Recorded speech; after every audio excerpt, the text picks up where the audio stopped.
I see it clearly now. I don't want Nightwing to become Batman. I need Batman to be more like Nightwing. Despite everything, I just wish he was home. I'd tell him how proud I really am. That Nightwing is the better version of what Batman was meant to be. That because of Dick Grayson, Bruce Wayne became a better man.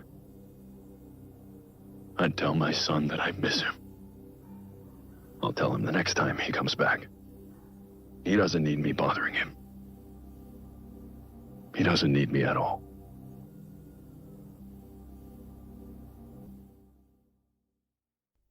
Dick Grayson is a character who, despite being one of the oldest comic book characters and a greatly beloved one at that, hasn't had much luck with adaptations. No one really knew how to take the sidekick role seriously outside of comic books. But another issue in recent years is that Dick Grayson's character has been greatly oversimplified by a certain subsect of female fans. It's basically the fangirl version of how a certain subsect of fanboys simplify the Punisher. They take a fairly complex character and boil him down to a base trait. I have plans for the Punisher in the pipeline, but I've been promising to get back to this Young Justice series for a while now. So the way this boiling down is done with Nightwing's character is just to make him the happy one. And that is a key part of who he is. He is the boy who entered vigilantism via the tragic experience of losing his parents at a very young age, much like Bruce Wayne. However, whereas Bruce will always carry that pain with him in everything he does to a pathological degree, Dick has managed to move forward and create an identity for himself that is beyond his grief and, more importantly, beyond Bruce, which we'll get to. This has led many fans to forget about the darker and more complicated aspects of his character, namely his temper and his tendency to withdraw into himself. I wonder where he learned that!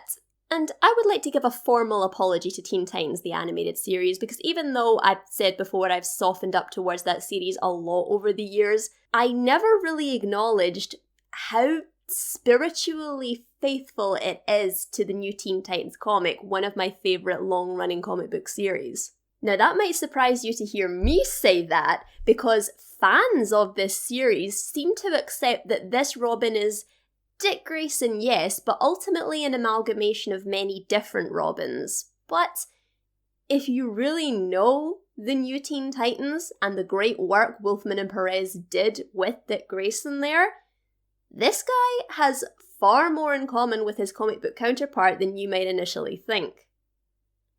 Especially considering, as I said, Dick Grayson has been greatly simplified over the years. But we're not here to talk about that. We're here to talk about Young Justice, a property which actually did manage to do the sidekick role justice for the first quarter of its run. This one is going to be trickier than my other two character breakdowns because unlike Miss Martian and Superboy, and like damn near everyone else, there isn't really enough about Nightwing to do a proper deep dive like I did with those two other characters. But there is more to him than everyone else, so I can't really fit him into the video I plan to do where I just break down all the characters I believe were just set up and then ignored by the show. So let's start by looking at season 1, seeing what they established, and then seeing if they carried that forward into subsequent seasons. Season 1. Robin is actually the first hero we see in the show, as this is a show about sidekicks and he is the most iconic one. Though, out of the main cast of characters in this season, he is the one that is focused on the least. I greatly respect this decision, as they wanted to explore more less well-known characters and create a more team-based show, and if you focus on a character that's already a household name, you are going to get demands for more of the same. Plus, they still managed to work in little bits of character development here and there, even though only one story actually centered him, and ironically, I think it's the story that developed him the least. The first episode is Robin and the other sidekicks getting accepted into the Hall of Justice, but then Speedy reveals this was just a publicity stunt crossed with a red herring bribe to keep the kids quiet. You know, when you give them a cookie so they don't ask for the whole bag. After Speedy leaves, though the kids were content to just let this go, his words got them thinking, and Robin suggests they check out one of the League's leads in order to prove both to themselves and their mentors that they are capable. This tells us a lot about Dick and his relationships to Calder and Wally. He's innovative, willing to take risks, and a natural leader. Wally and Calder basically do it because Robin does, and though Aqualad is older and more sensible, he seems to defer a little bit to Dick's greater experience, and as quieter personalities sometimes do, draws off the enthusiasm of his friends to convince him to take more risks. This is not a story centering Robin, but he is centered here in a very subtle way that sets up team dynamics and a later conflict for him and Aqualad. We see that despite Dick's natural ability, he is so used to working with a partner with whom he doesn't need to talk, so he still has a lot to learn about being a team player rather than one half of a whole. We do get some cute little things here and there that really inform his character. Finally! Lucky Batman isn't here. He'd have my head for taking so long. Seriously? That's what you're worried about? Wally, if Batman was your dad, isn't that what you'd be worried about? His insistence on being treated like an adult way before his time, which was one of the primary conflicts he had with Bruce growing up. I was not, however, expecting children. We're not children!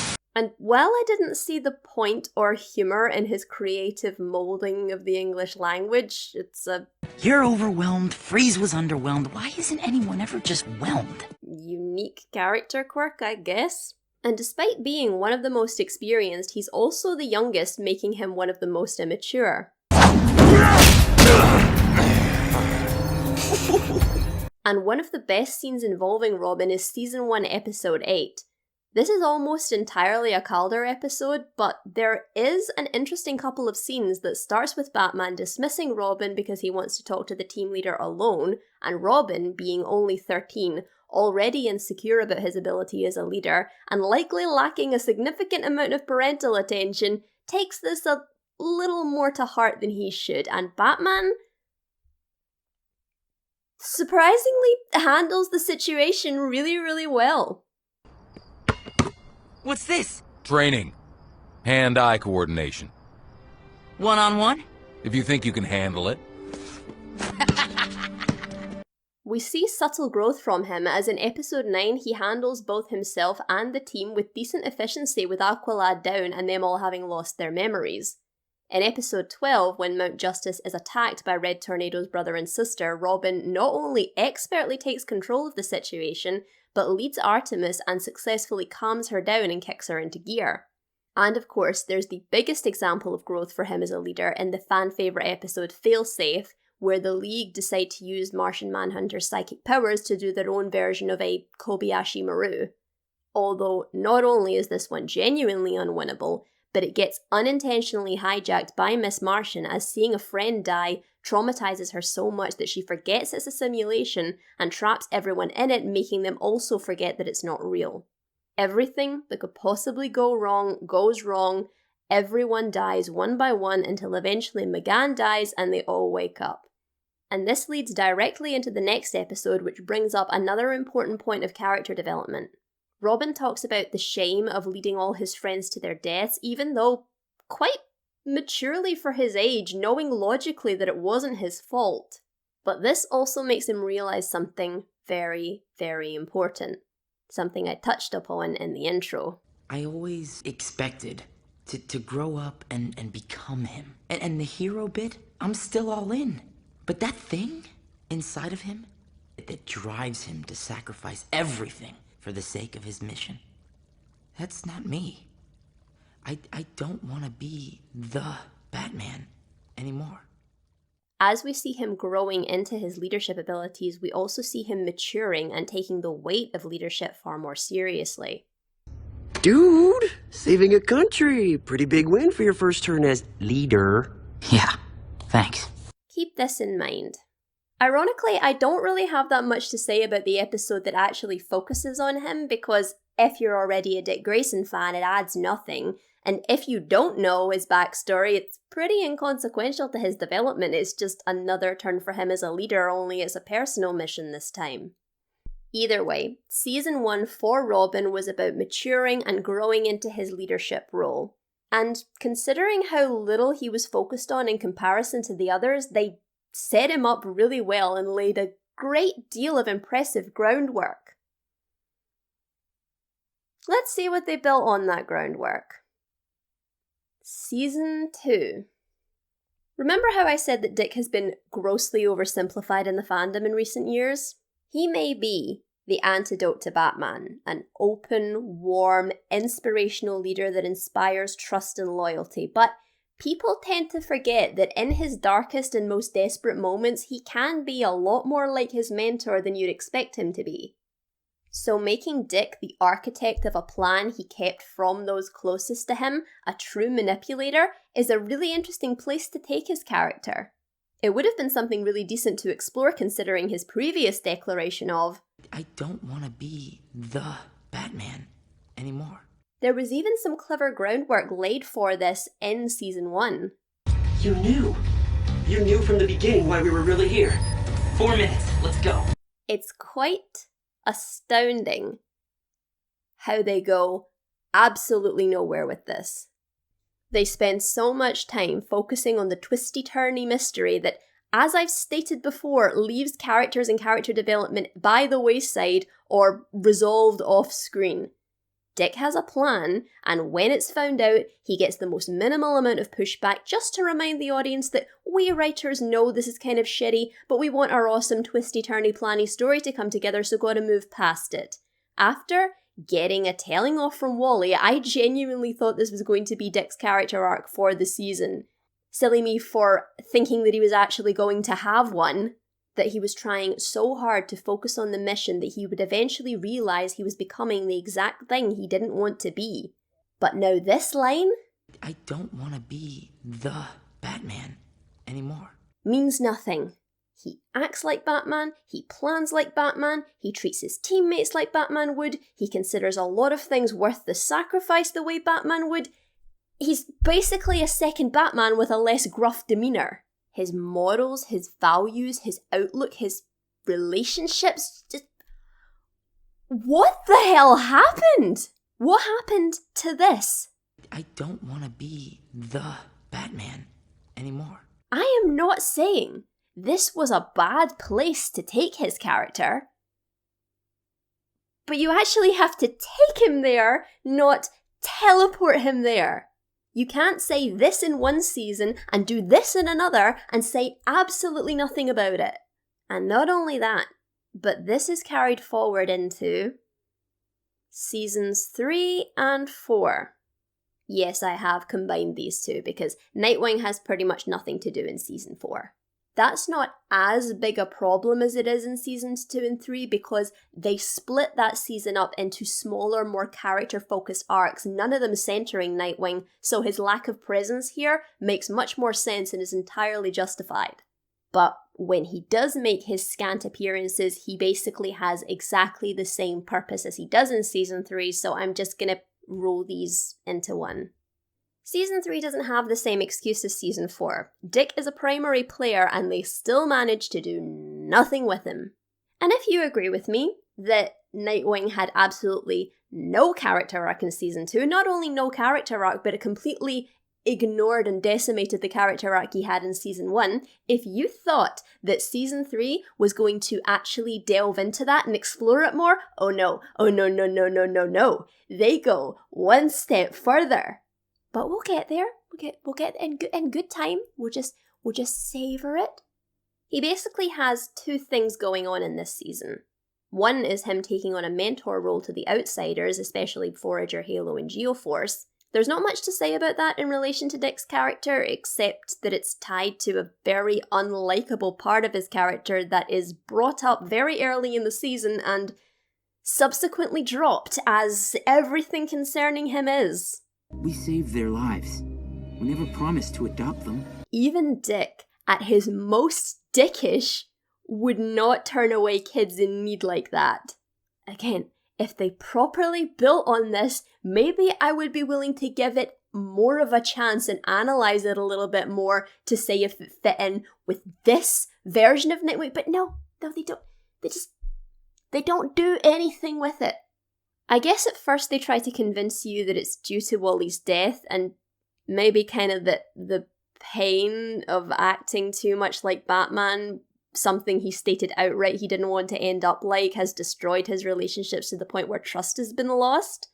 Again, that would have been a decent way to address Dick just throwing away his previous declaration that he couldn't sacrifice anything for the sake of a mission. Something to say that he actually realised what he was becoming and decided to get out of it and go it alone because it's only himself who has to sacrifice anything if he's working alone. But no, not only does Dick recruit people, not only does he lead people, not only does he do the exact same manipulation of his teammates that he did in Season 2, this time he's doing it under Batman's orders. You know, the person we established that 1, he didn't want to be, and 2, the man whose long shadow he wanted to escape from. Now, he's doing the exact same thing he did in Season 2, but he's not even doing it under his own power. How do you regress a character this much and do nothing with it? Once again, Dick falling back into familiar, unhealthy patterns would have been a fine place to take his character, but take him there. Don't teleport him there. If you want a character and not a plot device, you actually have to give the character motivation and have that inform who they are. Dick has regressed so far that he's basically less developed than he was pre-show. He's in his mentor's shadow, he's acting like him, he's acting immature.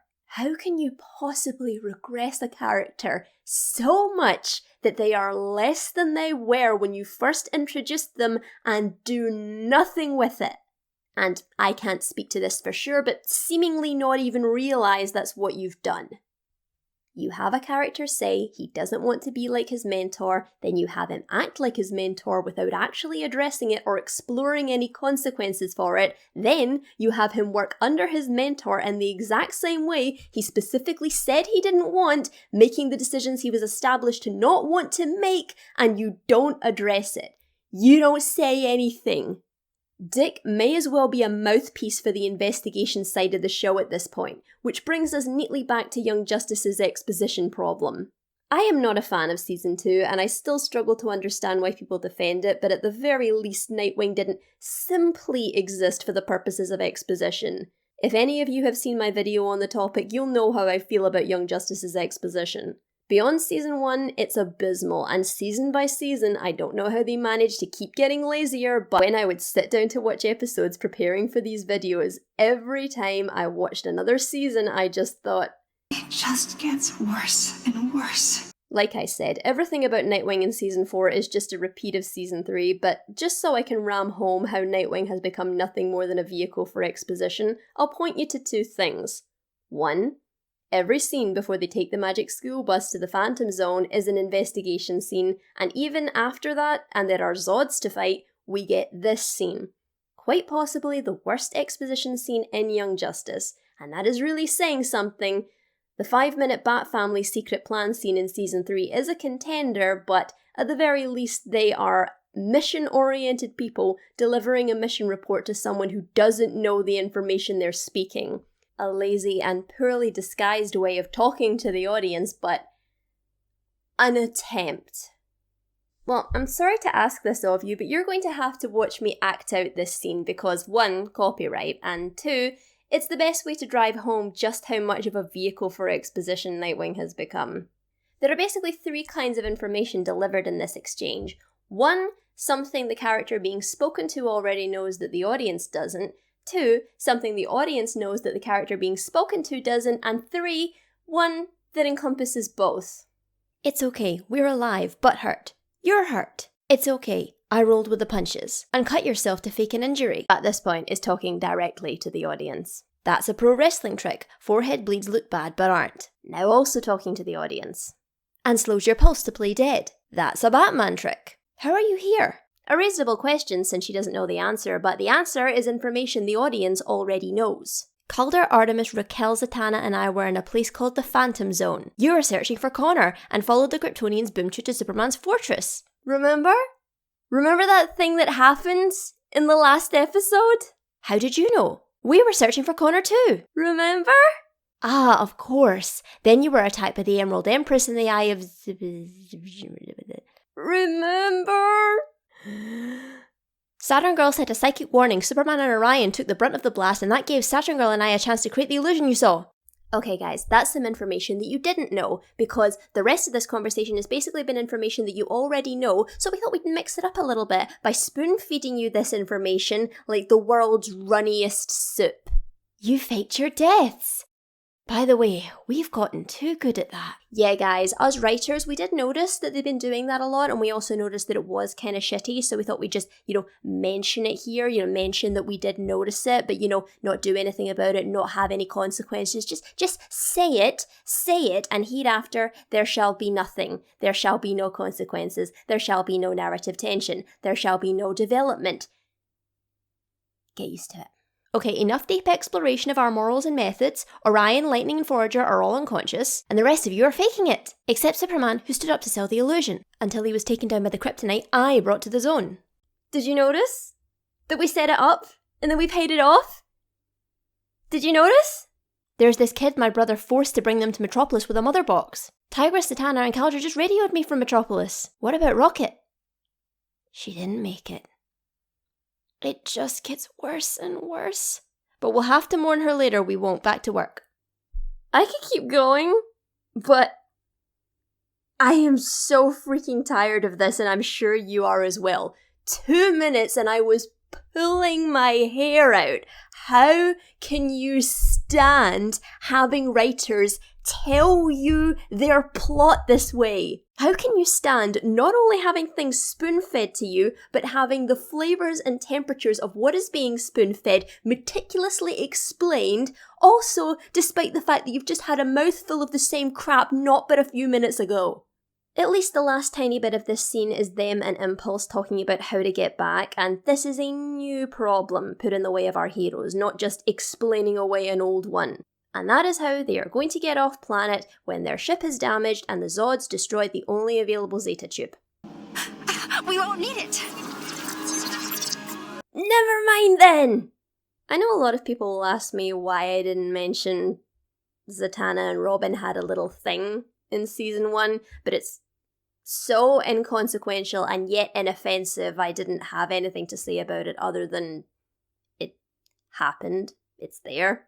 You know how I had significantly less to say in seasons 2, 3, and 4 than I did in 1?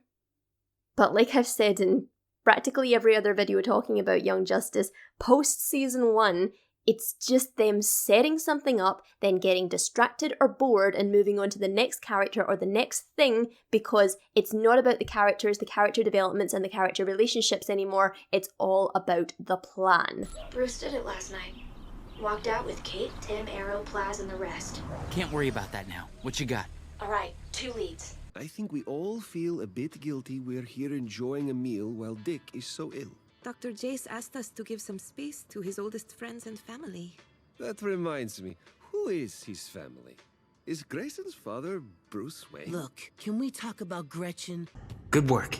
I didn't do much, I just... Emergency alert. Dick's motivations are underexplored and unresolved in season 2, but beyond that, he is just so unmotivated. He basically does whatever the writers need him to do in order to move the meta-human trafficking plot forward and make sure the audience are keeping up with it. He has no goals of his own besides what the writers need him to want so their story can make sense. His needs, his desires, his motivations, his entire identity as a character has been erased to the point where he's just the guy who does the investigating and tells the audience what he's found. At least with Superboy and Miss Martian, I could stand in front of you and say that though their character arcs were mishandled and misframed, they were still very much characters. Even Superboy, whose only motivation was being with Miss Martian, at least had a concrete motivation that made sense for the character they were creating, no matter how unhealthy it was and how simplistic it made him. Dick has nothing. He doesn't even feel like a real person anymore, just a puppet for the writers to move around and a mouthpiece for their convoluted, overcomplicated, overstuffed plots. Young Justice failed. Nightwing.